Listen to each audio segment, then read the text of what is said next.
Aloha, everyone, and welcome back to Small Talks, where the mic is on, the walls are down, and there is nothing too small to talk about. Today's a little special episode because this episode was inspired by a conversation that I had with one of my old high school friends, Kailani.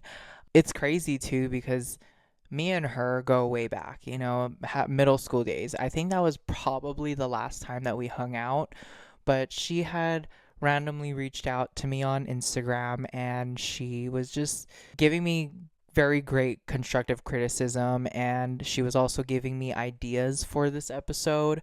We were just catching up and she reminded me of a lot of stories that I haven't really shared here, and there's things that even she suggested. She was like, hey, you light up when you get into this topic. You should go more into this in detail. And so that's kind of what I'm here to do. These stories are stories that taught me about life, growth, and taking it one step at a time. So we're going to talk about my volleyball scholarship days, lessons from each state that I've lived in, my experience with therapy, and this idea that you don't need to see the whole staircase, just the step in front of you. So let's go ahead and get into it. So, first, we're going to go ahead and start to talk about my volleyball scholarship days. My volleyball scholarship was something that I consider one of my biggest achievements in my life. It is something that I am so genuinely proud of because I know that I earned this scholarship completely on my own. It's completely based on my performance. And another part of that is I am the one who called my college coach, Janae Rima. Janae Rima, shout out to you, Midway University. And an interesting fact about this program at Midway University, in 2018, I was actually a part of the first recruiting class for the first ever men's volleyball team at Midway University. So in the books, I am the first setter of Midway University. And it's an exciting thing because obviously I was going into a new team, a new state, a new school. So there was a lot of anxiety and a lot of pressure behind that.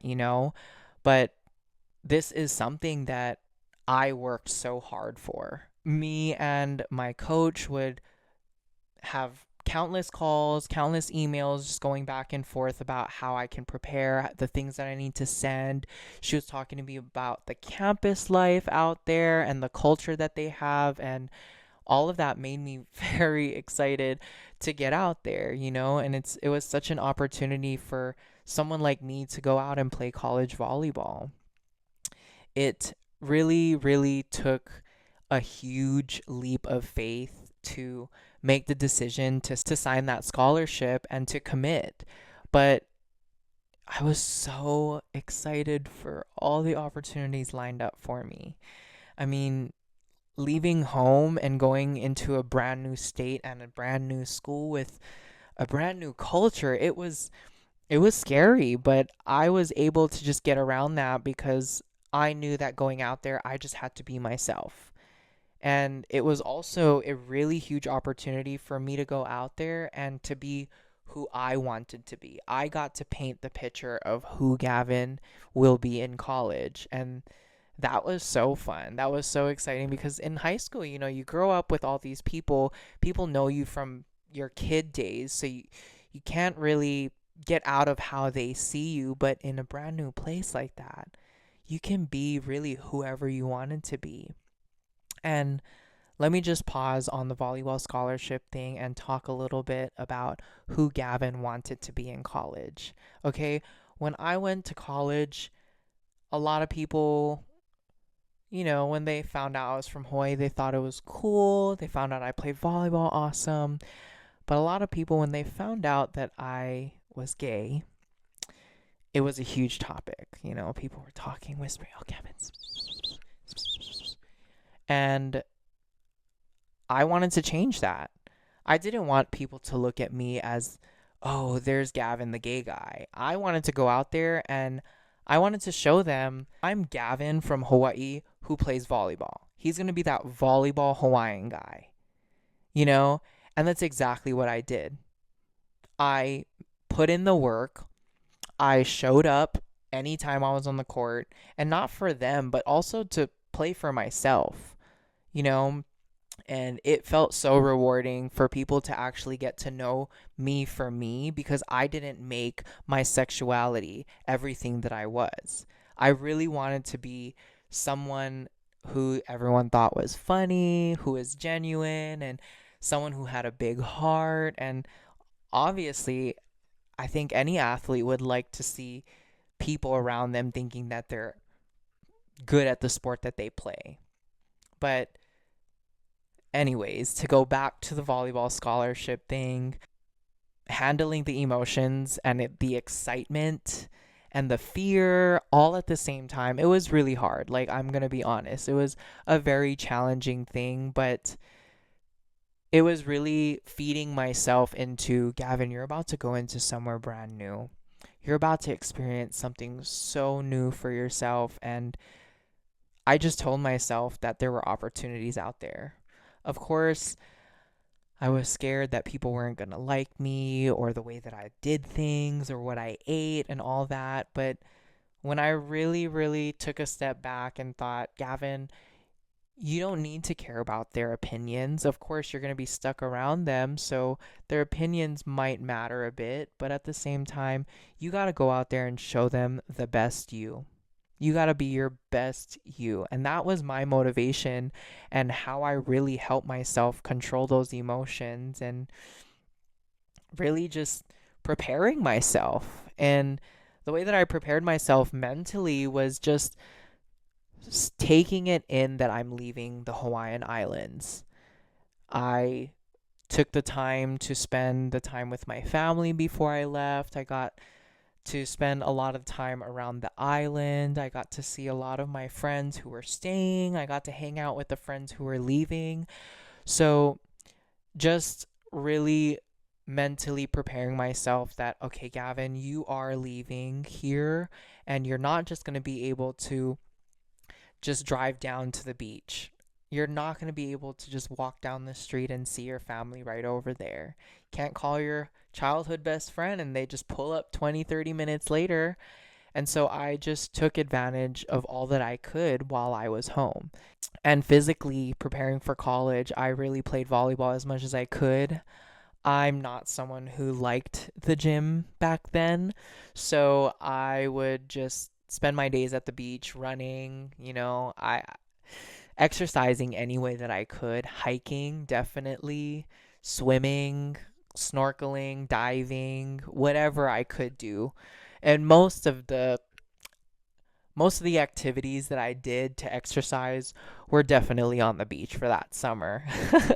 I mean, I was living in Oahu, Hawaii. Who wouldn't spend their time at the beach? If you don't, please do. Go down to Haleiwa or something and go for a swim. Go to Waimea if you want to go ahead and surf or get pounded by waves. Shoot.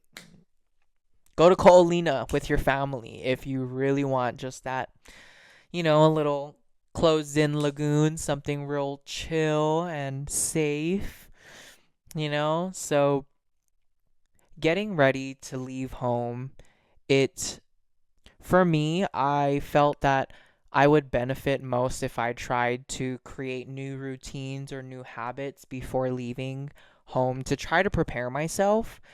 And I don't exactly remember what I did, but in a way, I tried to put myself into situations where I didn't know the people around me. So I grew up on the west side. I have no clue. I have friends and stuff on the other side of the island, like on the North Shore and whatnot. But I made it a thing to just drive over to the North Shore, walk around, and try to get to know people, and that was hard and it was a scary thing, but it helped my people skills. And also, I tried to start making my own decisions. I think throughout high school, I did lean on my family and my friends to help me decide on whatever the situation will be. But knowing that I'm going out there and every decision that I make had to be for myself, by myself, I started practicing that, even before the summer even started. I started to try to think like, okay, I'm on my own. So this is what I got to do to get that situation situated, you know? But lessons were learned. I did my best to prepare, but moving away, it really taught me so much about myself. It was such an amazing thing. Like, I never realized how much I loved to travel and to be in new places. And since then, I've went from only knowing and seeing only seeing the Hawaiian Islands, California. Yeah, only really seeing the Hawaiian Islands and California before moving to college. Since then, I have seen over 28 states. And that is amazing to me because living in the place that I was in Kapolei, Hawaii, I don't think about what's out there. All I know is what's in front of me. And the island, being as beautiful as it is pretty small. So I knew the island pretty much like the back of my hand. And it was a beautiful and such a blessing being able to be born and raised there. It truly was. But in the back of my head, I always knew that there was so much more of this world. And I haven't even tapped into that yet. I've only been able to travel around America and drive up to Canada a few times when I was living in Washington. But I mean, yeah, to go back to leaving Hawaii to play volleyball, it was also very exciting to think about the new level of play that I was about to play in. And I was so excited to meet these new teammates and to see their experience and to learn from them. And I mean, just to learn from volleyball itself. Volleyball teaches me so many lessons. I know that there are so many that I still carry today. And a few of those lessons are one being my coach in high school, Kumu Mahelona. Love you. I hope you get to see this one day. But something that she taught me really I kept close to my heart, and she used to tell us there is a difference between confidence and cockiness. On the volleyball court, there's a clear difference. You know when someone's being cocky and when someone's being confident. And I always try to play as the confident person. The only time I ever get cocky with someone is if they're really pissing me off. And if Gavin is mad on the volleyball court, then you really must have done something really bad to piss him off.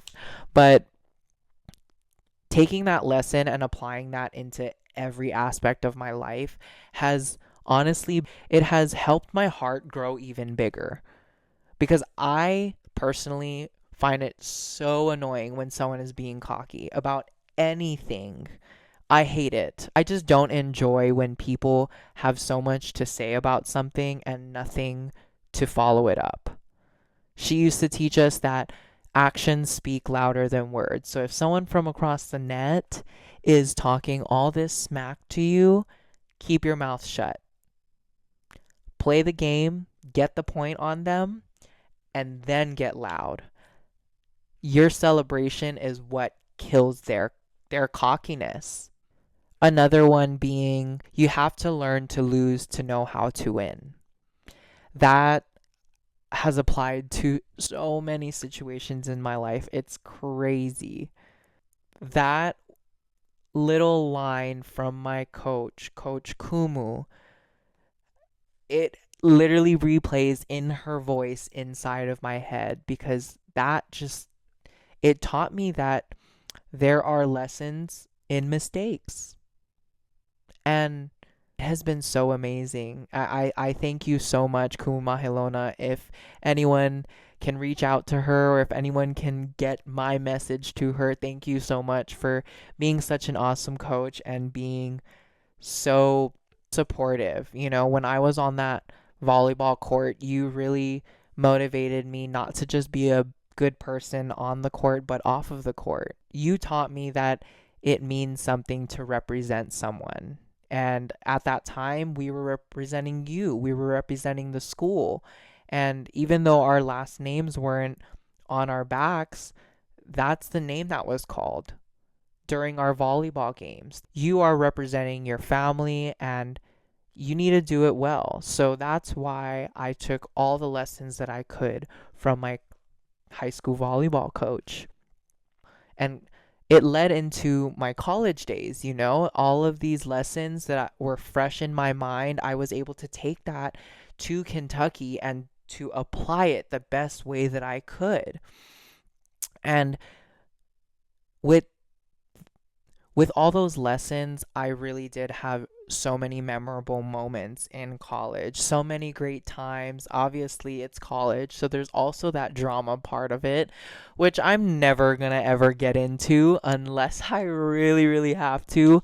But it's funny because one of my most memorable moments in college, it was actually kind of embarrassing because I was only there for a couple of days. I just flew into Kentucky and it was like the day that all the students came and moved in.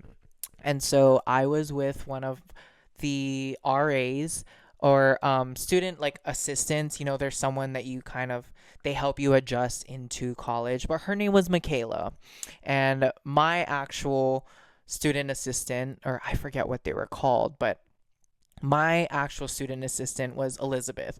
So we're sitting at the table and everyone is kind of sitting around in the cafeteria, and there's just this family right in back of us. There's this guy with a suit, there's this fancy looking lady, and this boy he had like a sweater tied up, and it was so cute.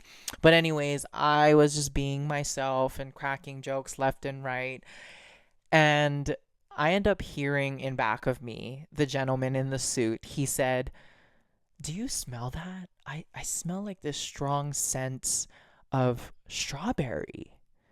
And me being the 17-year-old goofball, I turned around and I tapped on his shoulder and I said, "Sir, that strawberry smell is because I just farted." Lean back to my table. Michaela, who's sitting on my right, she's cracking up, dying. She taps me and she's like, "Hey, come over here." And I was like, "Yeah, what's going on?" She's like, "That guy that you just told that your fart smells like strawberries, that's the president of our school." And I was so freaking embarrassed because after he was done eating, he came over and he was like, "You're the guy from Hawaii, right?" And I was like, "Oh my gosh. I just told our school's president that my fart smelled like strawberries." But it was such a funny time, and that really, I'm so glad that Michaela was a part of that, because Michaela and I, my second year and my first year, really, really spent a lot of time together. So Michaela, if you're seeing this, love you. Michaela Ann McLean is what I used to call her. But NT ways, the scholarship that I got from college, it was more than just a volleyball scholarship. Like I said before, it was my ticket. It was my first step that took me out into the world. And each place since then that I've lived in has taught me such a significant lesson. Every single place has taught me something completely different. And so now we're going to go ahead and shift into all those states. The states that I myself have lived in chronological order, is Hawaii. Then I moved to Kentucky. Then I moved to Washington State. Then back to Kentucky. Then back to Washington State. And then I moved to Florida. And every single one of those states have had such a unique personality and such a unique environment and culture. I really only have positive things to say about each one of those places. And of course, there were drawbacks and things that weren't as great, but I'm not focused on those things. I'm focused on the greats. And so first off, we're going to talk about the Hawaiian Islands. The first thing that comes to mind when I think about Hawaii is aloha. Aloha is such a beautiful concept, and it's not even a concept, it's a word. And aloha, it is a greeting, a hello or a goodbye, but it also represents love, compassion, peace, kindness, and most of all, gratitude. And I consider myself lucky to have lived in such a place where I was taught aloha. You know, aloha is so woven into Hawaii's culture, and it really taught me to love people as they are, to accept people with whatever differences they have, and to really show people that differences are what makes you unique, what makes you special. So many people in my life always tell me that, oh, I'm different. I don't like it. It drives me crazy. I'm different because people don't they don't agree with my opinion. That's the most beautiful part about you, love. Have a different opinion. You know, a lot of these inventors and a lot of these people who have big businesses like Elon Musk, okay? So many people have these silent ideas, but those are the people who actually took their ideas and their differences and they made it happen. They made it their own.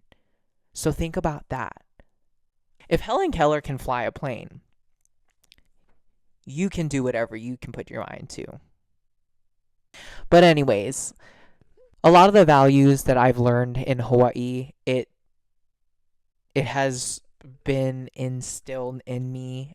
Things like family, community, and strength. You know, family is something that Hawaiians are very well known for. You know, they keep their family so close and they do everything as family. And I think that's so beautiful because that is a concept that I took for myself. I know that in the future, whatever family that I do create for myself, I want to instill those Hawaiian value into my own family. And the next thing is community. Community is something that Hawaii, an interesting thing in Hawaii is you, if you ever visit there, you will notice that random people will be calling their elders auntie and uncle, or they call each other brother and sister. Well, not brother and sister, they say brada and sister. But the point is, as a community, we treat each other like family.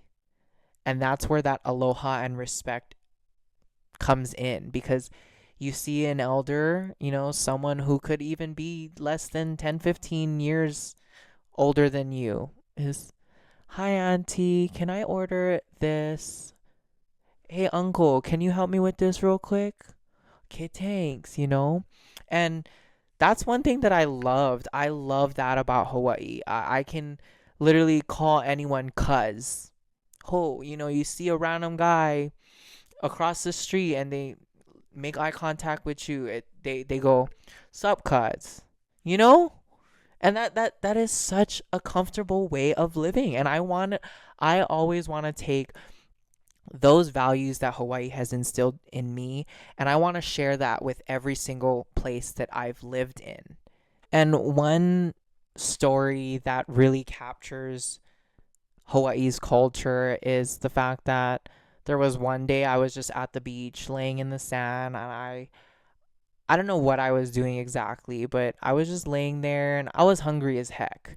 And my stomach was grumbling. I was looking around and I couldn't find any food or anything, and I ended up calling a friend and I was like, hey, I asked them if they could bring me food, and I left my wallet at home, and I've been out there for hours and I only have enough for the bus fare to from go back home from the beach.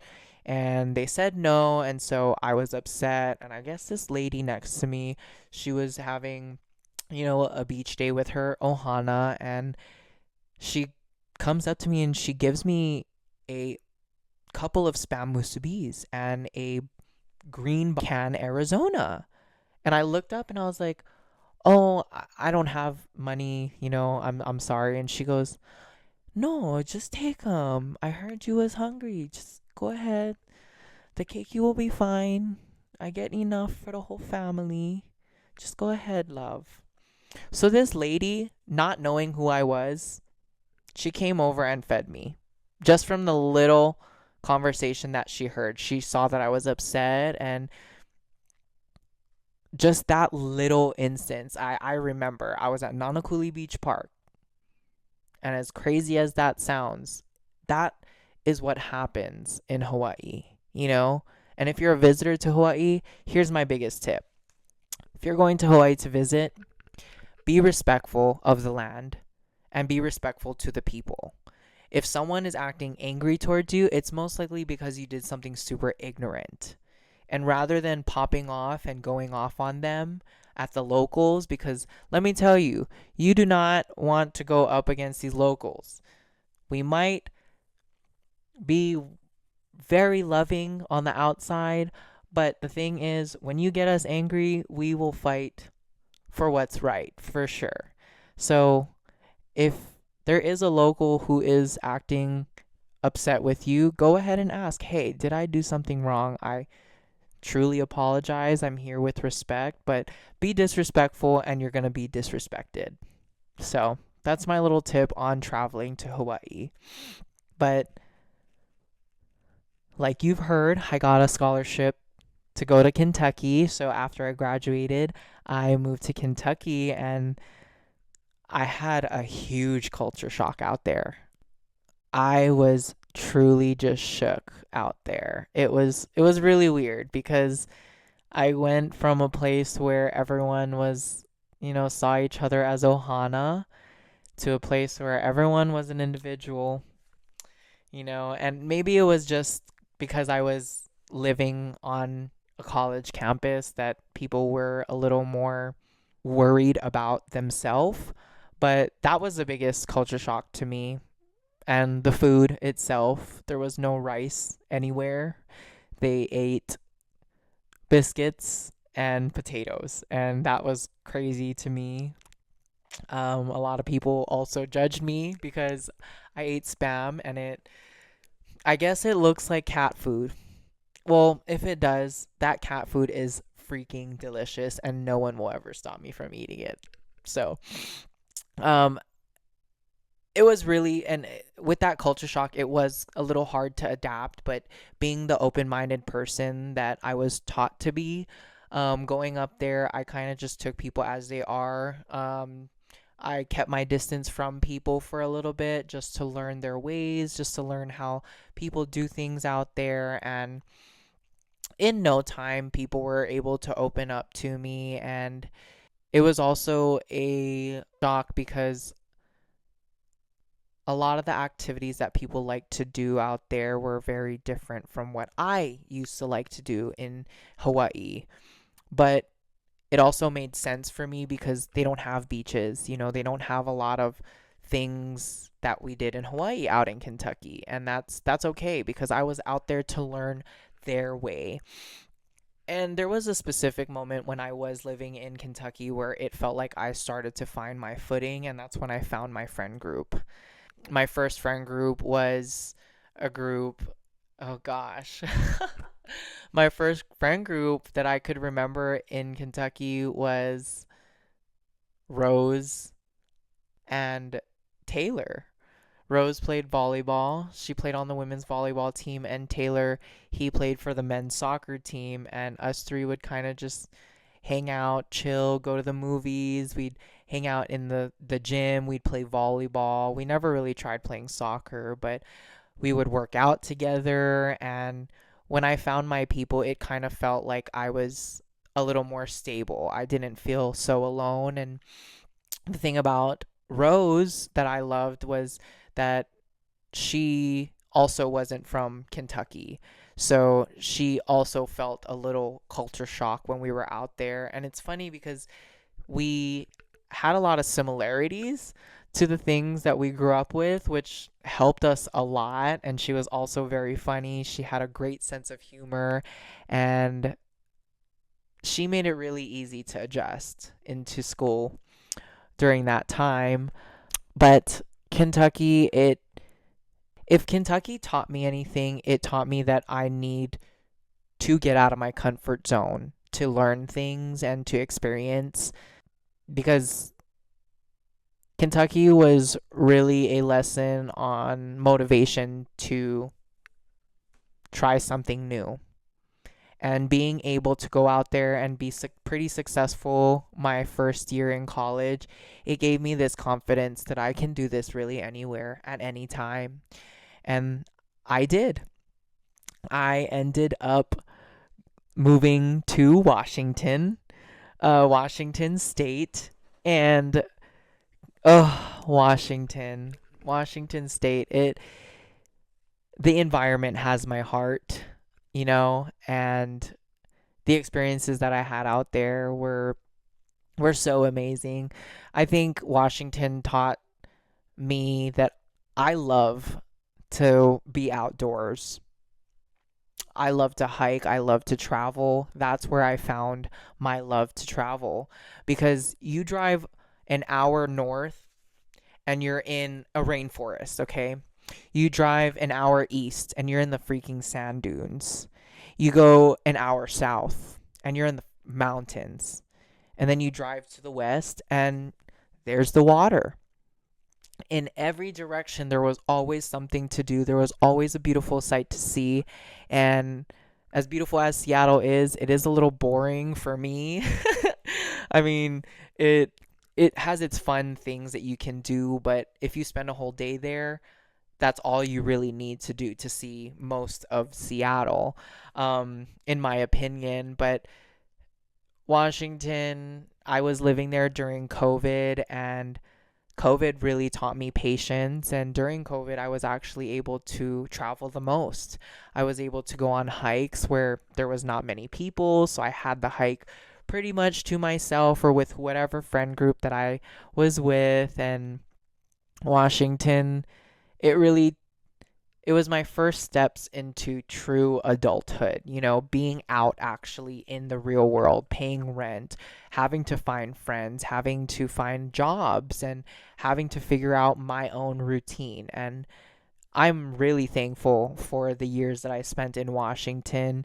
I had a lot of ups and I had many more downs, but out of all of that, I was really able to start the journey of figuring out who Gavin was and what Gavin really needs. Because I did go through a pretty rough time out there, like I said. And when 2023 came, I was in a really rough position and I felt stuck in a way.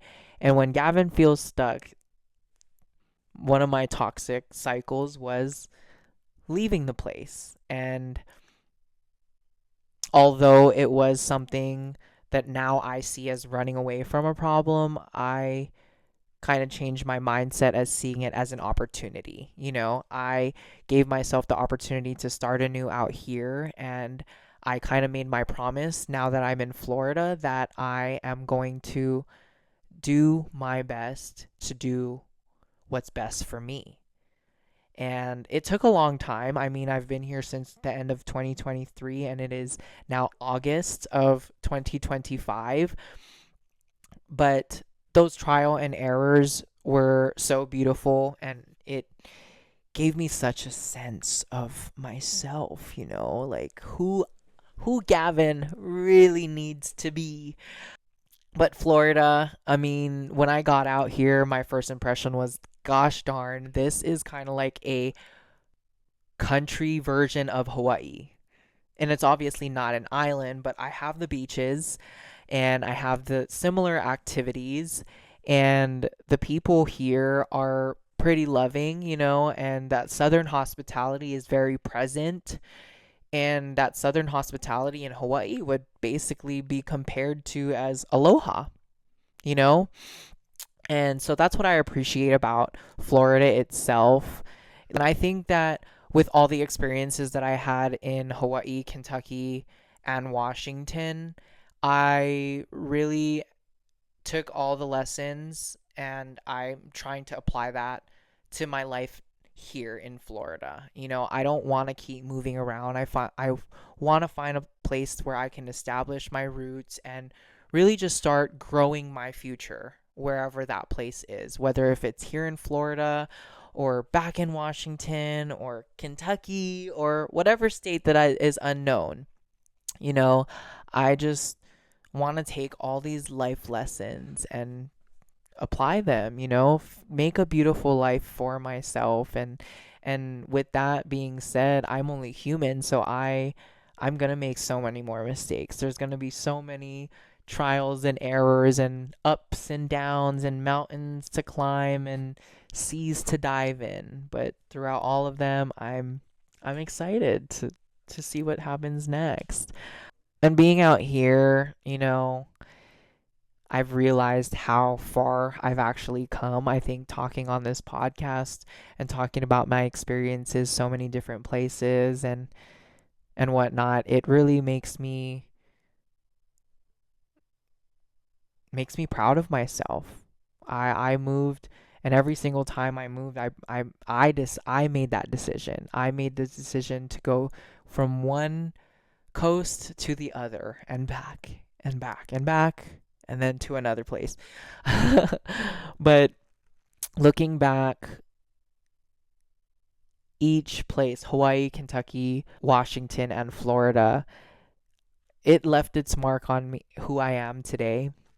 Every experience that I had in each state has really helped shape the Gavin that's sitting right in front of you. And moving around shaped me in ways that I didn't expect. But so did the times that I stopped and really worked on myself. And that brings me to something I don't really talk about often or at all. And that's my experience with therapy. Therapy is something so scary for so many people because I feel like when people hear about therapy, it's because they're failing. And I think it's the complete opposite. I think taking steps into even just starting to look into therapy and or even going into therapy itself is the exact opposite of that. You are realizing that you need help and there are answers that you're not even looking to get answered in therapy, but you're just looking to get help to answer these questions about yourself or whatever struggle that you're going through. And let me be honest, I was one of those people for a very, very, very long time. I just wanted to avoid therapy as much as possible. I thought it was stupid. I thought it didn't work. I never supported it. I was like, okay, I'm just going to swallow my pride and figure it out myself. But after all these years of realizing the toxic cycles, and all these things that I was doing to unknowingly harm myself, I think therapy really helped. It really helped jumpstart the healing stage that I'm at right now. And I tried it in high school, didn't like it. I tried it in college, and unfortunately, COVID ended up shutting it down. So I wasn't able to continue the therapy that I thought was helping me. And because my school shut that down, it hit my abandonment issue. And that is what really spiraled me into the thought that therapy wasn't for me. But recently, I went through a really tough time. Some situations happened in my personal life, and I felt like I was driving myself crazy trying to figure everything out by myself. And so secretly, I took the leap and I reached out for a therapist. And since then, I did a handful of sessions and I've stopped for now, and because I felt that in the sessions that I've taken, I've I haven't been able to apply every lesson, all the things that I've been taught or all the practices that the therapist has given me, but I want to take those ideas and those practices and try to apply them to my life and see what I can do on my own. And if I feel that I need to go back to therapy, then so be it. I'll go ahead and schedule another session. And if not, then there is your living proof that therapy helps. And Again, I'm not saying that everyone who thinks about therapy should do it or that therapy is for everyone. It really was hard to really find a therapist that fit me and fit my talking style, and even to really understand what I was going through and the messages that I was trying to let out, subconsciously. Another thing is the expectation that therapy is going to heal you itself. No, therapy is a tool that people utilize to help them grow. It is not something that is just gonna boom. It's kind of like a plant. Therapy is that water that gives you all the nutrients and whatever it is that you need to grow. And you are kind of like the sun. Are you going to shine your light on that flower to help it grow, or are you just going to keep letting that water sit there? You know, you need to be the one to make the choice to actually apply these things that you learn in therapy. You need to open yourself up and open yourself up to that conversation. I think another thing that scares people about therapy, that scared me, is I was scared to really know the problems that were hiding behind the closed doors in my head. It was really scary to think about the problems that I didn't know that I had.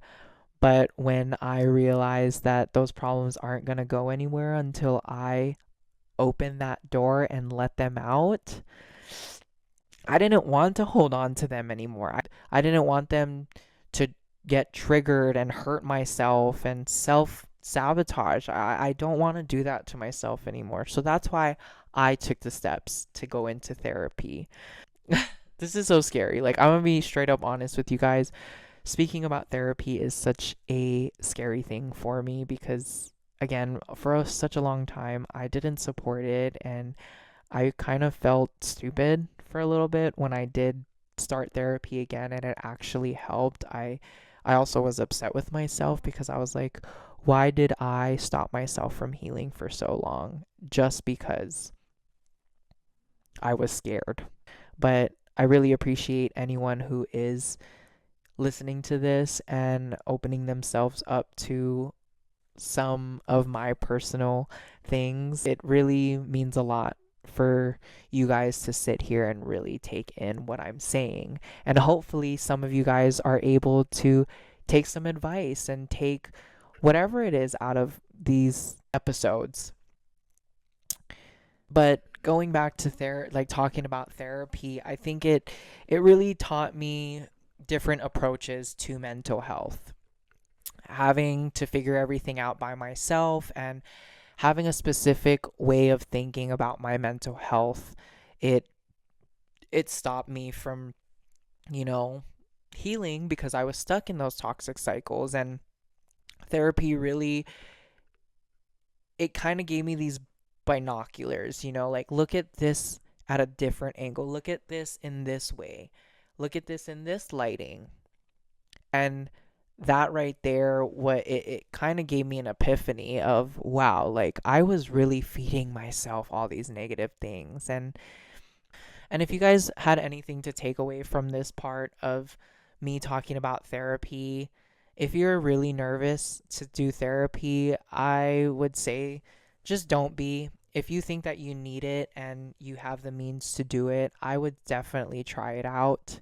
Again, I'm not promising you that it's going to work for you, or the therapist that you have your first session with will be the therapist that you stick with. But all I'm saying is therapy definitely helped me get to where I am right now. And again, I have so much weight lifted from my shoulders, and I am still in the healing process. But let me tell you, I am able to wake up every day feeling a little better than the day before. And that is such a blessing. I can't even, I have no words. I have no other words to describe what it has been for me, but it has been so helpful. And whether if it's therapy or not, whatever you do and whatever attempt that you take to step forward, just be proud of yourself for it. Because if you know that you want to get better, you gotta make a move. Make a move. How many times do I have to say it, chat? You guys want something better to happen for you, you gotta get yourself to that point. Because if you want to buy a car, that money's not going to just show up in your pocket. You need to go ahead and get a job that you can go ahead and save and get that car. You want to be better at volleyball? You're going to put yourself in that volleyball gym, just like I did. You're going to get in there and you're going to get as many reps as you can to get better. Honestly, that's what this whole episode is about.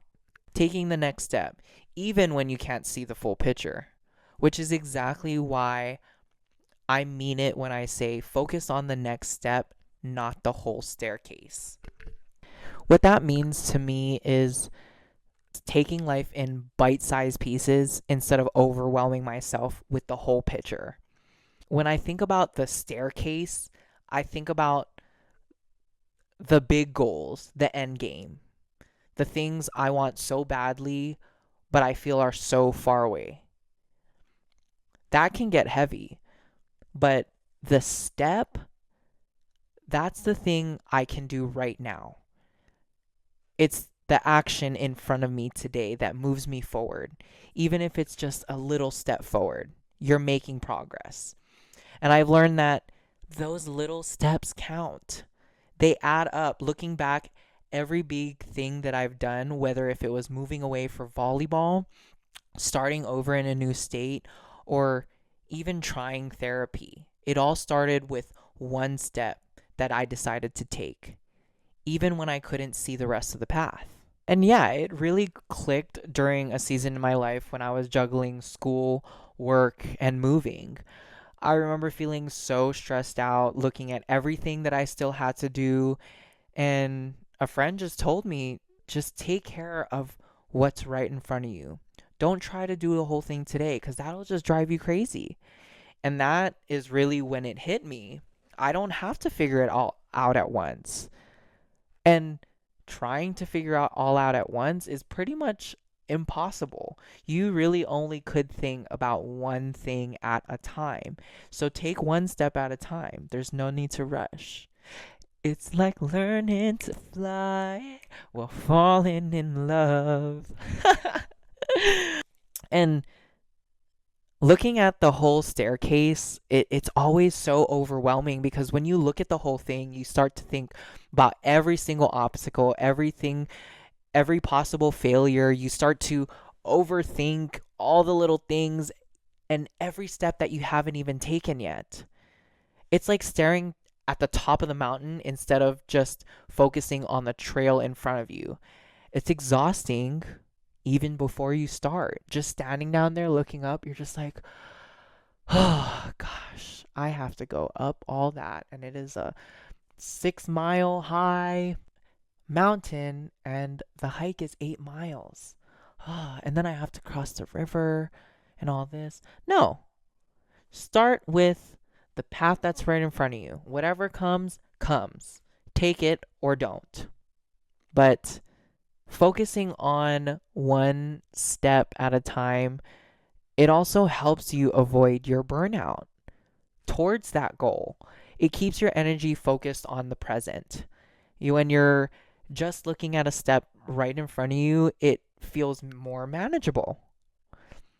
And you can actually give it your best without being weighed down by everything that's coming ahead. Don't think about all that. Right in front of you.